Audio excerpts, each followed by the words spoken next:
শনিবার থেকে শামসেরগঞ্জে শুরু হতে চলেছে শামসেরগঞ্জ কাপ ক্রিকেট টুর্নামেন্ট। এই খেলায় রাজ্য ছাড়াও বিভিন্ন রাজ্যের দল অংশ নিতে চলেছে। তার আগে হলো মাঠ পরিদর্শন। মনোবীক্ষণ পলিক্লিনিক, চিকিৎসার জগতে এক দশক। এখন এখানে সব বিষয়ে ডাক্তারবাবু একসাথে তলায়।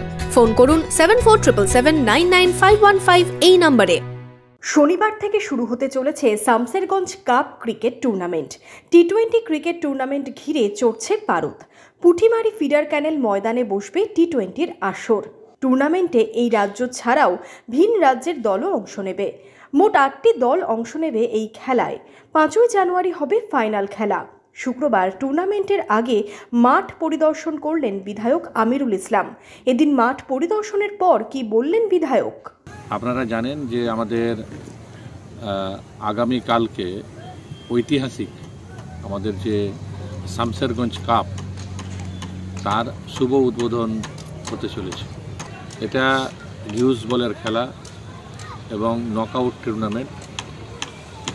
8টা দল এখানে অংশগ্রহণ করে। 28শে ডিসেম্বর আমাদের এই টুর্নামেন্টের শুভ উদ্বোধন বেলা 10টার সময়।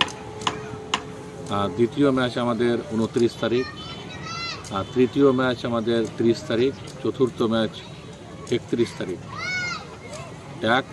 1 জানুয়ারি এবং 2 জানুয়ারি আমাদের সেমিফাইনাল। 3-4 ছুটি আমাদের। 5ই জানুয়ারি আমাদের মেগা ফাইনাল।